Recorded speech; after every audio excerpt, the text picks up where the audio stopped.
Presiden Prabowo Subianto menjawab sejumlah isu yang telah meresahkan masyarakat. Dari hasil survei Liputan 6 SCTV, ada dua topik yang paling ingin masyarakat tanyakan kepada Presiden Prabowo. Ini adalah soal korupsi dan juga lapangan pekerjaan. Lalu apa solusi yang diberikan oleh Presiden Prabowo Subianto untuk mengatasi kedua permasalahan tersebut? Selengkapnya dalam Prabowo Bicara. Saat ini saya sudah berada di Hambalang, kita akan diberi kesempatan untuk diskusi dengan Presiden. Katanya Presiden akan menanggapi berbagai isu yang sedang hangat dan juga menjadi kontroversi saat ini.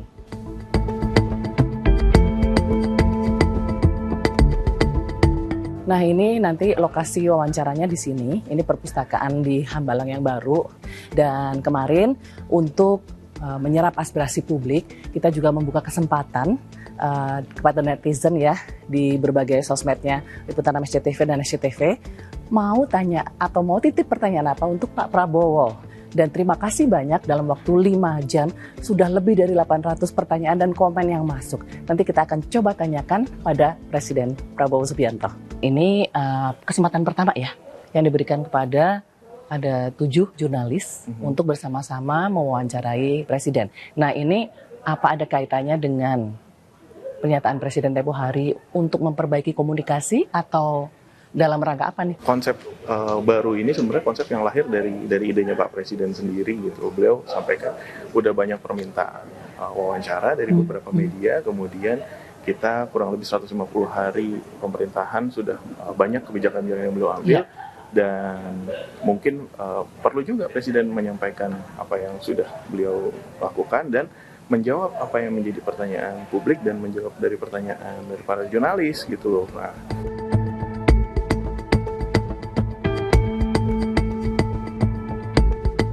Pak Presiden, terima kasih banyak atas kesempatan diskusinya. Dan karena antusias ini ingin kami share kepada publik. Kemarin kami sengaja membuka kesempatan Pak kepada publik melalui akun sosial media kami. Mau titip pertanyaan apa untuk Pak Prabowo Subianto? Dan yang terbanyak berisi kegeraman masyarakat pada koruptor. Ini mengingatkan saya pada janji kampanye Bapak untuk akan mengejar koruptor sampai ke Antartika. Dan baru-baru ini Bapak juga bertekad lagi, saya nggak tahu ini metafor atau beneran, akan menempatkan para koruptor ini di pulau terpencil yang dikelilingi hiu. Meskipun ada pandangan juga Pak bahwa sanksi kurungan ini tidak akan bikin jera koruptor kalau tidak dimiskinkan. Jadi kalau aset-asetnya tidak dirampas, ini kaitannya dengan RUU perampasan aset. Ya. Bahkan sebagai efek jera Pak, netizen ini juga ada yang mengusulkan hukuman mati untuk koruptor. Baik, ini pertanyaan bagus ya. Jadi jangankan rakyat yang geram, saya juga geram. Ya, saya juga geram masalah korupsi ini karena saya mengerti bahwa sumber daya kita sangat besar, resources sangat besar, dan terjadi kasarnya adalah perampokan. Saya bisa harus dikatakan apa nih, perampokan ya. Dan perampokan itu kadang-kadang pakai cara-cara yang sok legal, iya kan? Jadi kalau dicek tidak ada pelanggaran, iya kan? Tender sudah diatur. Siapapun pemenangnya. Kadang-kadang tender itu diam-diam tidak diumumkan. Atau diumumkan hari Selasa jam 10, tak tutup, udah jam 2 udah tutup, ya kan? Cek. Yang masuk 3 penawaran semua Related. Orang yang sama. Udahlah. Seperti akal-akalan. Benar kan? Ini praktek sudah terjadi. Ya ini kan dari segi hukum tidak salah. Satu, geram. Jaksa Agung juga kadang-kadang geram, Pak. Kita sudah tangkap, kita sudah ungkap, sudah berhasil menang di pengadilan negeri. Dia naik banding, kita menang. Terus Mahkamah Agung PK kita dikalahkan. Jadi ini masalah ya. Jadi langkah saya dalam waktu dekat saya sudah suruh hitung Menteri Keuangan ya dengan Menseknek. Saya ingin naikin gaji semua hakim. Saya ingin naikin gaji skala signifikan semua hakim. Saya hitung-hitung mampu kita. Ya jadi memang apa ya, hasil efisiensi gitu. Kalau tidak salah ya, untuk meningkatkan signifikan semua hakim mungkin butuh 12 triliun ya. Nggak sampai 20 triliun. Penghematan perjalanan dinas ke luar negeri bisa naikin gaji seluruh Indonesia, semua gaji, dan signifikan. Nanti saya dimarahin juga, kok hakimnya dinaikin signifikan, kami gimana? Ya tapi hakim dulu mungkin ya, karena hakim kita harus dibikin begitu terhormat dan begitu yakin sehingga dia tidak bisa disuap. Saya juga kasih petunjuk, hakim harus punya rumah dinas yang layak. Ya maksud saya ya, kalau kita tahu penjara kadang-kadang dengan kekuatan uang dia tiap malam bisa keluar jalan-jalan. Meskipun nggak di pulau terpencil, kalau ada uang bisa disuap, Pak. Kalau di pulau kecil kan susah dia mau keluar. Ini sedang kita cari gitu loh, tempatnya, pulaunya gitu. Saya diusulkan ada pulau lepas pantai Banten. Wah ini terlalu dekat. Ya kan? Nah masalah dimiskinkan, saya berpendapat begini, kembalikan yang kau curi. Kerugian negara yang dia timbulkan ya harus dikembalikan. Makanya aset-aset pantas kalau negara itu menyita.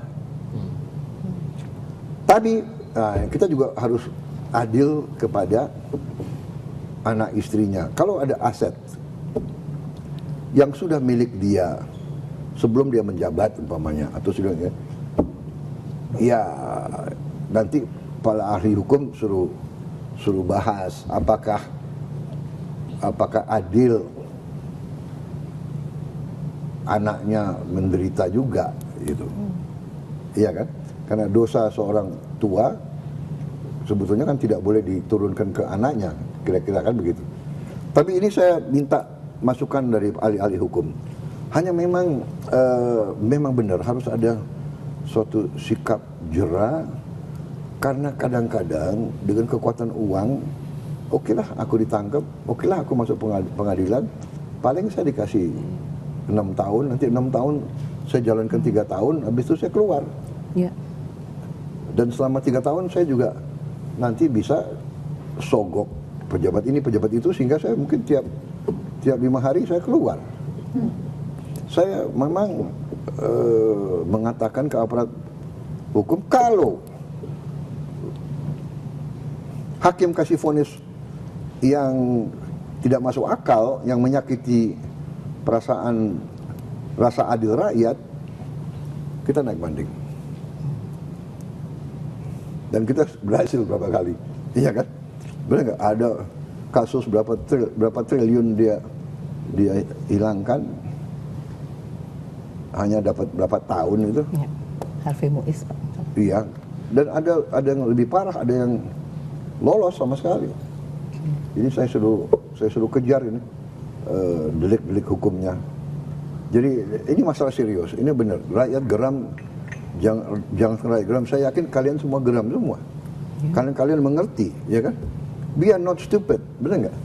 Kalau kasus dia hilangkan 100 triliun, dapat 6 tahun, ini kan nggak masuk akal. Sebenarnya kalau bisa kita tidak hukuman mati. Karena hukuman mati itu final. Padahal mungkin saja kita yakin 99,9% dia bersalah. Mungkin ada suatu masalah yang ternyata dia korban, atau dia di frame, atau dia itu loh. Kalau hukum mati final, kita nggak bisa hidupkan dia kembali, ya kan? Sehingga pada prinsipnya ya banyak pelaksana hukum mati kan diulur, ya kan, bahkan ujungnya juga tidak dilaksanakan sebenarnya kan. Itu kita lakukan jurisprudensi pemimpin-pemimpin kita sebelum, ya kan? Bung Karno tidak melaksanakan, berapa orang yang dihukum mati, Pak Harto tidak laksanakan, berapa orang dan seterusnya dan seterusnya. Dan saya pada prinsipnya juga kalau bisa kita cari efek jera yang tegas, tapi mungkin tidak sampai hukuman mati. Tapi ini tentunya nanti konsensus para pimpinan politik dan para pakar-pakar hukum. Kalau tadi korupsi ini menjadi concern yang utama, concern yang kedua dari yang masuk yang kami tampung itu adalah mengenai lapangan pekerjaan, Pak. Banyak keluhan sulitnya mendapatkan lapangan pekerjaan. Mungkin dalam waktu dekat apa upaya penciptaan lapangan pekerjaan dan mungkin di sektor apa, Pak Prabowo Subianto? Lapangan kerja saya yakin sebentar lagi cukup banyak. Kita nanti dengan proyek-proyek ini yang kita akan lakukan, banyak lapangan kerja ya. Sebagai contoh, nanti yang kita mau bikin hilirisasi itu, ya, di bidang perkebunan, kelautan, perikanan dan sebagainya, itu kurang lebih kita bisa ciptakan 8 juta lapangan kerja. Koperasi desa 1,6 juta. Tapi belasan juta petani hasil penerimaan dia, ya, penghasilan dia akan naik. Kita yakini akan naik. Nah, masalahnya kalau mau kerja di kota besar ruangan AC terbatas. Mungkin, ya. Sedangkan sarjana aja yang terpinter mau saya kirim ke desa kok. Iya kan? You jadi manajer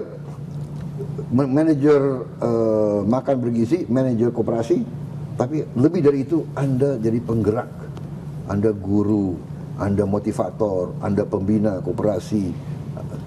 Nah, ini yang saya harapkan nanti pertumbuhan ekonomi dari bawah, sehingga tadinya golongan ini rendah penghasilan, dia penghasilan naik, daya beli dia naik, konsumsi naik, pasar kita kuat, industri kita kuat.